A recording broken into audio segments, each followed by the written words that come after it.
Hello, everybody, and welcome to our second episode of Together We Served. Today, I had the honor of meeting Keith Goodsell from Vista, California. Good evening, or should I say good morning, Chris, or Keith. Yeah. Hey, how you doing there, John? Like I said, it's just been great to meet you and talk with you. So Yeah, I started. I do a lot of interviews on my YouTube channel and come up with a lot of different ideas. I'm like, you know what? Why not a military one with the guys of all the branches of service? I myself am a Navy vet, on the USS Callahan, DDG 994. So wow. So like I said, I spent a little time on three different ships, the Nimitz, the Enterprise, and the Cochrane, plus a couple other stations as well. So so it's been an interesting little time. So yeah, thank you for your service as a Navy vet as well. thank you for yours. So So, where did your Navy career begin? So, like I said, mine it started out, like I said, I was in Kalispell, Montana. My parents weren't getting liking what I was doing, so they kind of pushed me into the Navy at 17. So I ended up at Butte, Montana, at the MEP station, having to, took the ASVAB and scored really high, and I decided I wanted to pick something that was going to be far out that I didn't have to go in right away. So I picked data systems technician. It was 11 months, 11 days away from that. So it's made it a little interesting contrast with it. So I started there, went to boot camp over in San Diego the following year in April.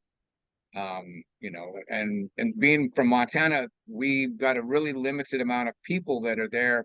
White people, Native Americans, few Asians, very few, right? Very few, Black people as well. So getting over to the boot camp over there, and it was a lot of Filipinos, and I thought, not knowing, we just did a categorization of general Asian, right? I thought Japanese. I thought we won the war was the whole humor, Yeah. being ignorant back then in Montana. Um, so like I said, that wake up, get there late at night. Hey, they get you in about midnight and wake you up about 2:30, 3 o'clock with the lights, the trash cans, and all of that wonderful, that joy of rattling your world and changing it. So like I said, that was my introduction So what into the what year Navy. did you what year did you start boot camp? 1983, right? We're in the rainy season, kind of that mix down here. Sunny California stays pretty good most of the time, but that time you get that mix and match. So yeah, end of April. So I So was basically 10 years after you because I believe I went in January of 93 I went in. So it was oh 10 years wow. after you. Wow, that's like I said, interesting. So yeah, so like I said, I ended up in drill company and 914. I remember with it. So they put all of the people with the advanced electronics and the musicians and all of that in the drill companies, and we were treated differently. We didn't do some of all the things that you guys got to do. I think with the mess cranking and all that, we got to go do parades and stuff. So they actually, did our basic stuff, and then took us out on the parades out in the town, different parts of the state, which was really unique, I have Mhm. to say.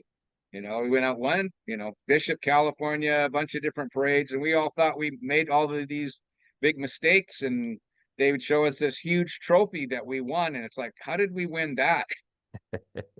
Just kind of an interesting little twist with that. So So out of all the branches of the service that you could have chosen, why the Navy? well, for me, it was the longest away, right? So the whole thing was my mom was playing games with me, and so she was trying to get me shipped off. She didn't like my girlfriend at the time. So yeah, it was one of those things, right? So I'll get my son away from this girl, right? Yeah, it didn't end good later on. I ended up marrying her, and then years later, problems, the military happens. So Hey, I'm sure you probably heard this terminology before. I myself was a Westpac widow. yeah, that whole thing, yeah, that whole mess that went with that whole category, that's the Westback jacket, Hmm. but um, so I picked the Navy because it was the longest one away. It's like the Marines, they'd have you off in a day. Army a day or two. Air Force was like a couple of weeks. So, and since I qualified for everything with the high scores, and I'd actually been like kind of gifted a Coast Guard, a Merchant Marine Academy uh, scholarship, and they didn't want to push me there. I took whatever I could get so I could stay out of that mess. So forced under, I say now, forced under duress by the parents because I really didn't want to do it, but I did it anyway. Went in the next year, um, and after I married my girlfriend that they didn't like, so Yeah. You off know to what? I boot think camp. we have similar stories because I wasn't forced. Like I went because I had a daughter, but Yeah, yeah. when I came back at it from so I didn't have it. I didn't have an A school, so I went right to apprenticeship training. And when I came Mhm. home, I married my daughter's mom in Elkton, Maryland, Oh because she was wow. underage. So Yeah, I was 18, and well, her parents were there. They consented, but you yeah, know, yeah, yeah. No, I get the whole thing. We're very similar stories. So like I said, so off I went. You know, um, she stayed with her younger aunt's house until we got done with boot camp and basic electricity and electronics over at right there at NTC, at NTC, Mhm. and that was a hey race through the courses because it was you against Fred, the computer, and then off to Vallejo to A school. Yeah, So I picked her up in between. We moved to there and got the substandard out in town Navy housing at Garbage Gardens. Everybody that's familiar with the Vallejo area would say, "Oh yeah, we remember that." Roosevelt Terrace. So 22 weeks of A school at Data Systems A school. Then I picked up a C school because I mean, they don't just leave you in A school with the Data Systems tech. So another 29 weeks after that, um, doing an NTDS type display console. And then I got shipped off because I was number one in my class to the USS Enterprise out of Alameda, NAS Alameda. wow. So yeah, Um, so data specialist. What now? I don't know if that was even today. A lot of the rates have changed. yeah, I that don't. one What's went it? away.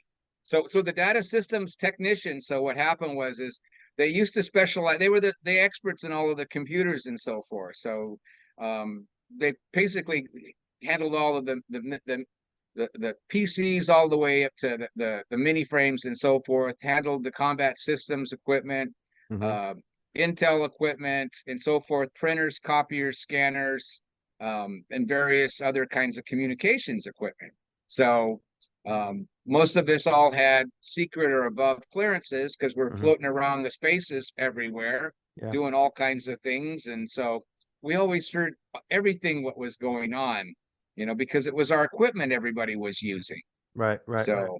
So, so that you had there's the news and then there's the real news that that, Right. that goes on. So So for us, my question to you was that kind of like what you did? Was that kind of like a multitude of different things, like a radio yeah. man, an OS, Well, and like I said, so they were basically our clients. So if you think of it now, our rate got split up into FC and ET. okay, So they, okay, yeah, so they disbanded the rate. There was a problem years ago. Some of the senior leadership in the DS world made an admiral mad. The story goes at Mare Island, and he basically wanted to doom the rate.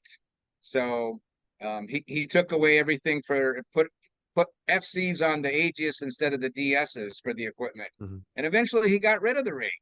As the story goes. So So when we talk about boot camp, I want to shift a little bit back that yeah. way.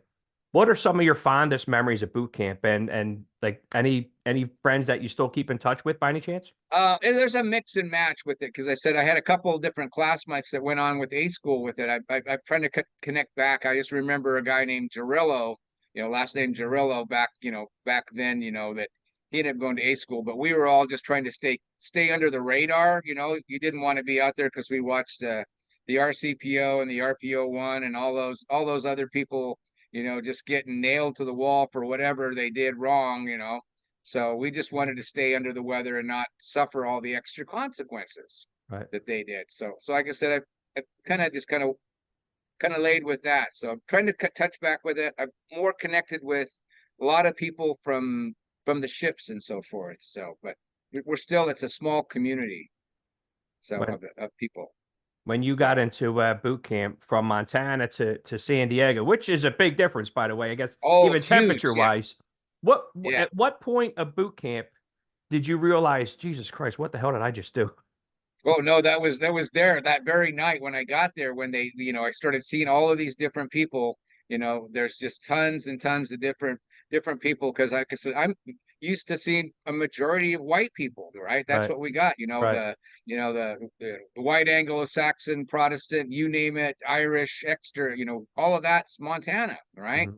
You know, got there, and that radical awakening of what's there, why did I do this, why did I sign up, and then that wake up call in the morning, that 2:30, all the lights going on, two or three,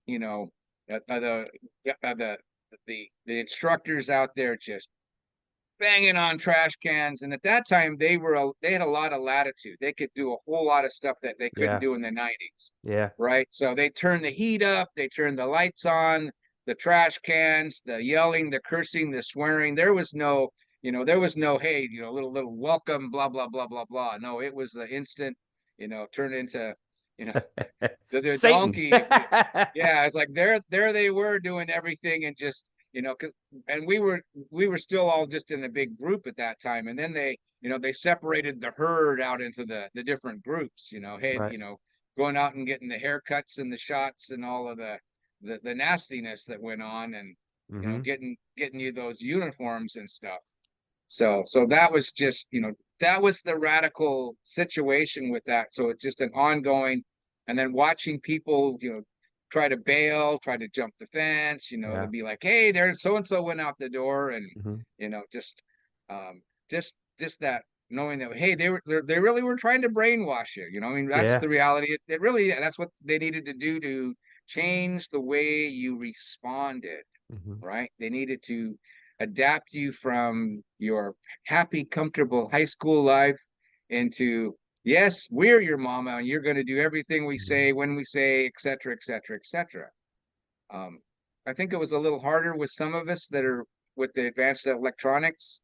Um, Found that later on in life, because it's like on some of the ships, we were actually given weapons to guard special weapons, putting us in the wrong place. It's like, yeah, you give a Marine, they follow orders explicitly. You give a smart sailor a weapon. No, that's kind of dangerous, right? They've got an attitude. They might talk back and so forth, and want to know why and so forth. So, yeah. So, By any chance, do you remember your drill instructors or oh CPOs? yeah, Do you remember their I'm trying names? to remember. Was I think it was a guy named, I just remember PO1. So Ricardo? No, he was a Filipino guy. I just remember, just putting us down on the Hmm. ground. You know, drop, give me 25. Drop, give me 100. We're just always just right in the middle of wherever we were at. We were just dropping like crazy. He had the little the Tagalog accent. So it's like, man, you're just, nope, you're getting it. Or the RCPO dropping, and then somebody screwing up, making some comment, and then all of us being dropped through that whole thing. Hmm. So, like I said, I just remember his face very clearly. And so, like I said, um, he looked, like I said, yeah. If I think about it now, he looks truly Filipino, but at the time he looked more Japanese than anything to me, right? So it's Yeah. like, hey, that back to that whole, why did that Montana stereotype? So getting out to Sundays and boot camp, just like out at sea, we used to have our Steel Beach picnics. Um, ah so on Sundays in boot camp was your release. It was time to let go of some stress. Guys had to go to, you can go to church services if you want to, whatever it is that you want to do that day just to release energy. What was your Sundays in boot camp? Okay, Sundays, as we all ran off to church because that was the only escape. So there wasn't as much. There was a little more freedom, but they still were not giving us, maybe where you guys were at in that particular time. They still had a lot of things going, a little more relaxed.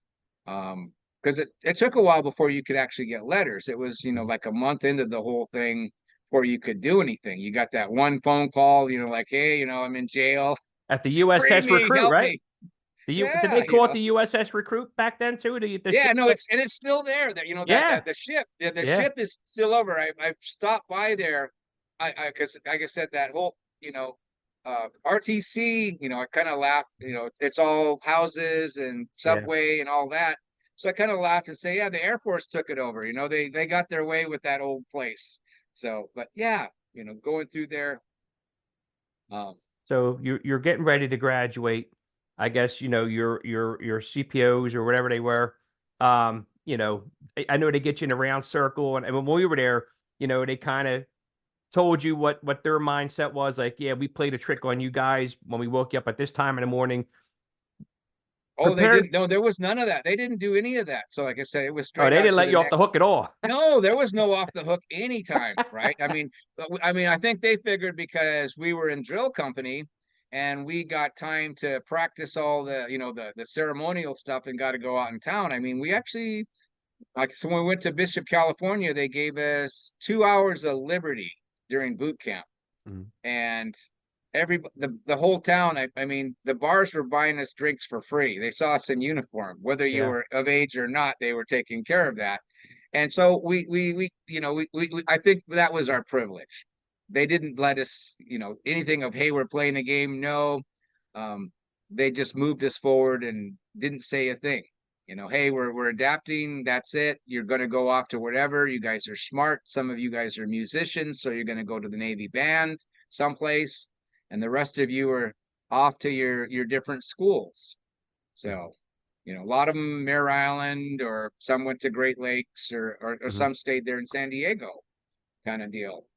So So, sonar techs all were staying there, that push button rate where mhm. 5 weeks later they're third class. So Yeah, yeah. If you were yeah, to see your company commander today, if he was standing right in front of you, what would you say to him? I'd say, well, it's very interesting. I would say, hey, a very interesting little game. His name was Collado. That's his last name, Collado. Now it's coming back to me. Petty Officer Collado. I'd say, hey, how's it going? How about a balut? A balut? Yeah, the little for it's a either a half formed chicken or a duck that's popular in Asia that they Oh, eat, okay. kind of deal. So I'd just be like, hey, boot camp was like a balut, it's not very palatable kind of deal, but hey, it got us through and so forth. They did their job and so forth. So I can't fault him. He did what he's supposed to do. Yeah. He got us through, and I didn't end up in marching party. I didn't end up a short tour with some of the things they had. Watching the SEALs exercise those misbehaving people that got sent there at night, and then they ran them until they got bored. I'm sure the SEALs didn't get tired; they just got bored. So, Yeah. So you but graduate boot camp and you get your orders. Where's your first duty station? so after, like I said, once I get through with the schooling, right? So because I stay there for 8-10 weeks, right?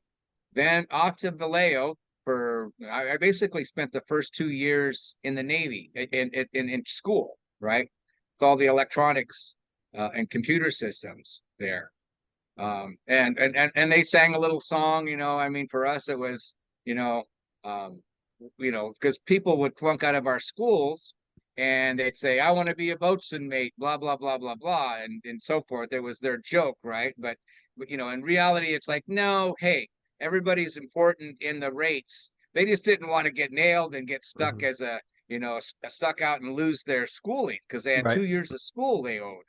Um, so we ended up with that, and then I ended up on the USS Enterprise. That was my very first duty station. And that was an aircraft carrier? Yeah, it was it was the first nuclear aircraft carrier. The Big E. Like I said, out of NAS Alameda, they had just gotten back from Westpac. Maybe a month before. They'd gotten stuck on a sandbar in the middle of San Francisco Bay. Oh, And they're wow. right I guess coming that in. captain was relieved.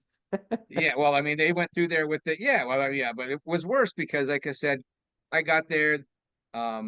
They were doing some overhauls on our equipment.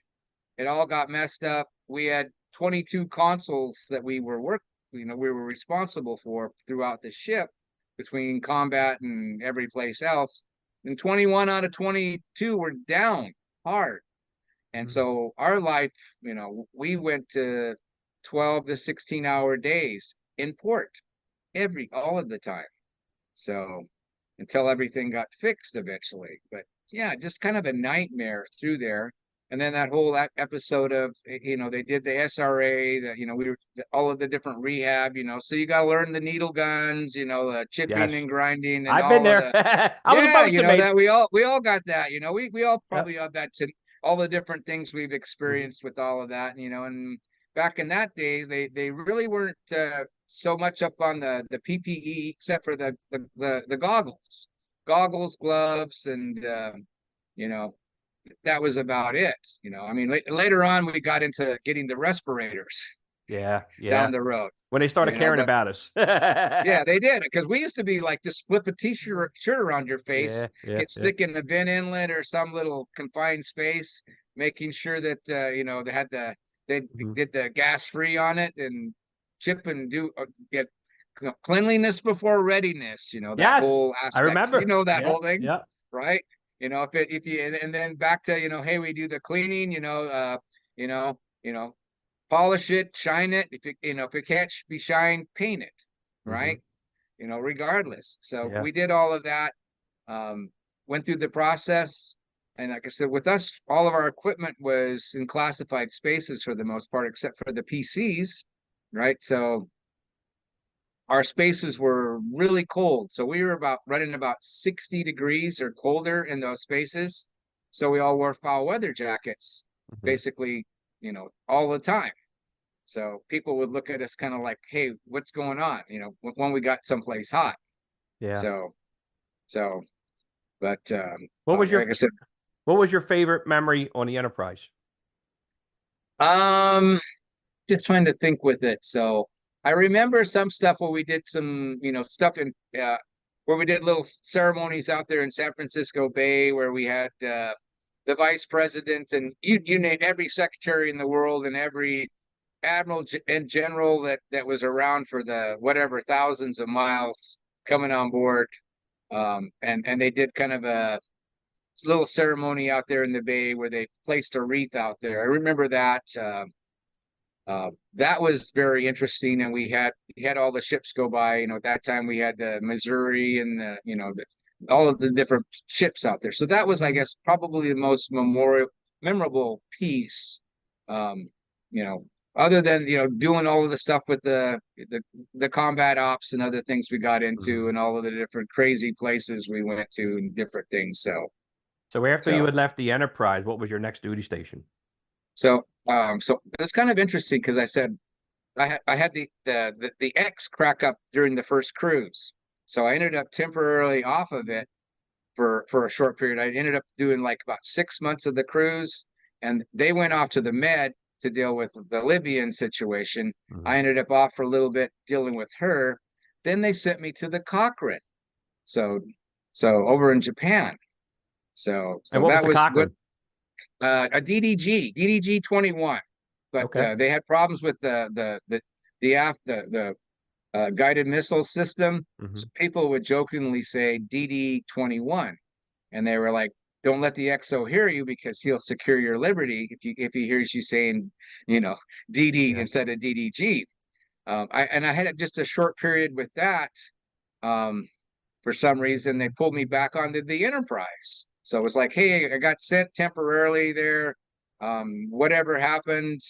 Actually, I know what happened, but I can't say what it is, because there was some classified stuff they were playing and doing and so forth. And I learned a lot about the Navy and some of the other agencies of what really goes on, when they want to move you someplace and make you disappear for a while. Mhm. So, and so I ended up back on the Enterprise, regretfully, and then, um, went through all of the processes that they actually ran aground during ORS, so before we went on our next Westpac, had a 108-foot hole in the port side of the ship. The bilge kill, the port bilge kill was gone. The propellers were all messed up. Oh, Spent wow. a month in dry dock at Hunters Point. They opened it up, emergency, um, and they got us out to sea on Westpac on time. course, the skipper on this case, yes, he was relieved, but he left with a star because he was just extending to get another star. They used to extend to get 2 stars instead of just one. So we ended up out there, did our little thing. That was the time of Ernest Will and all that over there, kind of like what we're dealing with the Gulf right now. We reflagged all of the Kuwaiti and other tankers, so we were playing escort duty with stuff. And then we had the little 1-day war, well, after with Iran, after the Samuel B. Roberts hit that mine on, I think it was April 14th at night. So, and basically split the keel, busted the keel. Oh, wow. So I was listening to all of that when in combat when it was happening, and it's like, yeah, they were lashing the thing, all of that going down, and we knew we were going to retaliate. We figured, hey, so on the 18th, well, actually, on the night of the 17th, all of the weapons elevators, they were just bringing up everything you can imagine. I mean, we'd never seen that much hardware Action. being, Yeah. coming up. I mean, it was just like we knew something was amiss, and we kind of knew already because of our connections throughout all the different spaces and the different intel things. 8 o'clock in the morning, the flight decks was clear, right? And they had their little 1-day war with Iran.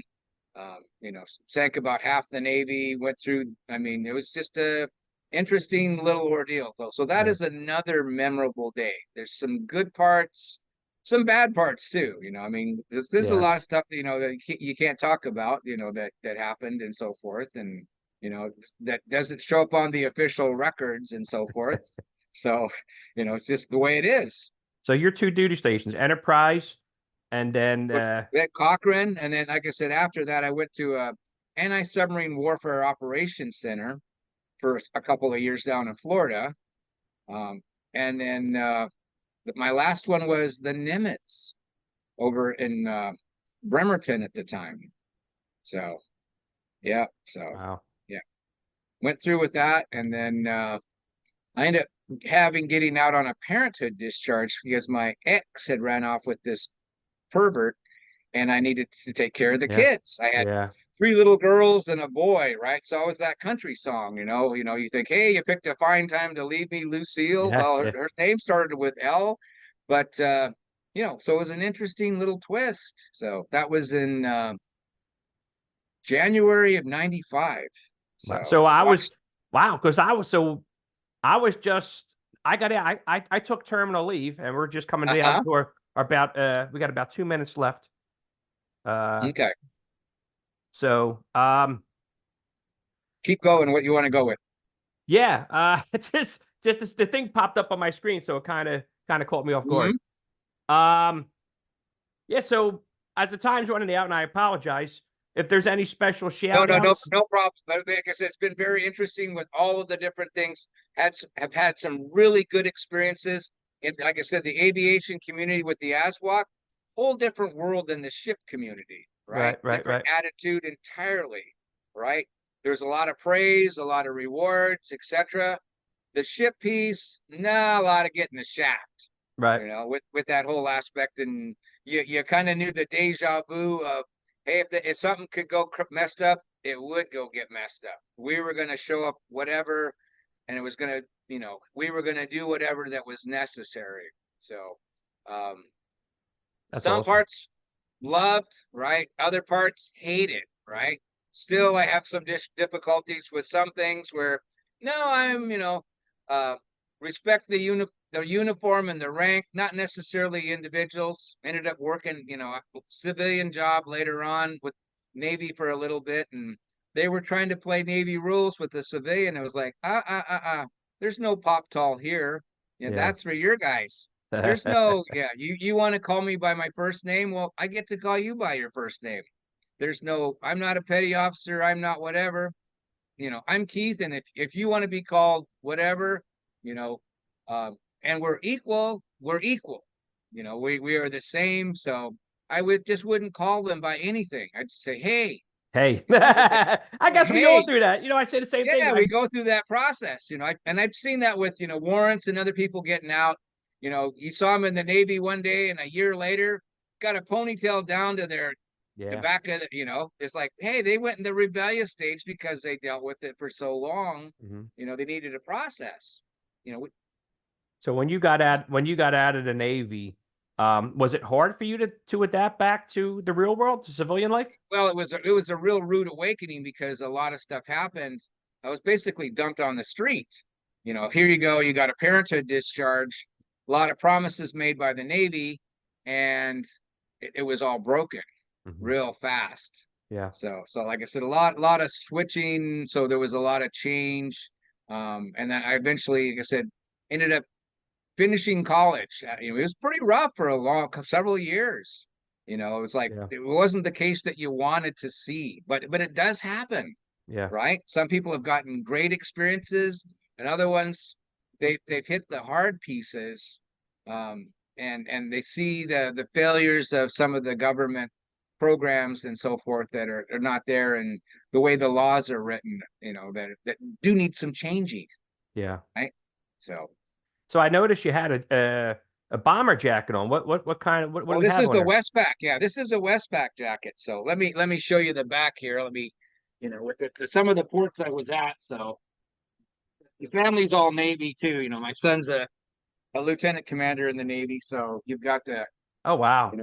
know, so some of the ports, not everything's there, but all of the different experiences, all of the different places, Pakistan, Kenya, all of the different parts of the Westpac. But there's a few other ones that I end up going through. Got stuck in Diego Garcia Yep, I was during the there. first Yep. during the first Philippine crisis. What experienced when Marcos left. Pretty sure we had him fly on board, even though nobody would say anything. But when he left, and then when I transferred back in '89 in December, I was there during the another coup, right? So they put me out in town to transfer me back to the States. And like I said, during the Aquino era, another coup d'etat that was going on. So it's just one of those, kind of those things. You see all of the little trouble that keeps on popping up. So You have to ask your son if he knows Rear Admiral Ted LeClaire. Ted Um, LeClaire, okay, Ted LeClaire. okay. He's a two-star Rear Admiral. He was my first lieutenant Oh wow, when I was on the Callahan, and actually him and I okay, keep in touch today. But okay. What what what what's he do? I know he was in Washington, and then I know he was in charge of the Pacific Fleet, if I'm not mistaken, out in Japan. Okay, so Um, he was out there. So he was only a two-star because usually they have somebody yeah, at a three. yeah. Unless he pulled off some stuff. But And what yeah. ship is your So son on?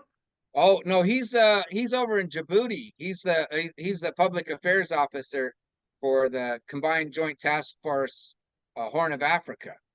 Just Ah, just deployed again. So he's a reservist, and he regularly deploys. Usually about once every year or so for about a year to different places. So he's been pretty much, you name it, he's went there. Spent a year in Afghanistan, been to Iraq, been to Kenya. Just he's got I think 8 rows of ribbons and medals, combat action as a public affairs officer, personal award for his duties, not for being someplace, but actually being in combat, being through the whole thing. So, yeah, like I said, he's got it. He's got another unique story, yeah. but That's he's awesome. there. Like I said, it's a repeat now. We're watching the same thing there in uh, the Red Sea versus what happened in the Persian Gulf. So Yeah, yeah. Well, Keith, I want to thank you for taking time out of your day to sit down and talk to me about your memories in the Navy. And again, this goes for anybody out there, any active, any retired military veterans out there. If you guys want to come on Together We Served, and to Keith's son, anybody at his duty station, you guys can hit me up on uh, on Facebook, inbox me, and Keith, it was again, it was a great time. It was great meeting you. I loved hearing your stories, and I thank hope you, that John. yeah, I really hope that this takes off because I think hearing everybody's stories is important. It's fun, and then again, you don't know, you may reconnect with somebody through Yes. this outlet that oh my God, I remember Keith. Hey Keith, how you doing? You know what I mean? Yeah, no, and like I said, there we can support one another because we've all went through different things, but it's very similar. So Mhm. if they're needing some help in a particular area or some guidance, hey, we can offer some help. Yeah. So Yeah, absolutely. Again, Keith, thank you, John. it was an honor and a privilege to have you. I wish you and your family the best of luck. And yeah, yeah. And again, Thank you, just John. promote this out there. I will stay in touch with you, man. I do. Okay, so it's just nice. So thank you. Absolutely. And yeah, So this will be up sometime during the middle or end of the day. And you'll be the first one to get the link. And again, anybody okay, out there wishing to share their stories with us, hit me up. I'm your host, Johnny Belize. And yeah, don't forget to like and subscribe to this video. Share it out to everybody active and retired. And we'll see you guys soon. thank you. Have a great day and God bless everyone. God bless the USA. Amen. Take care.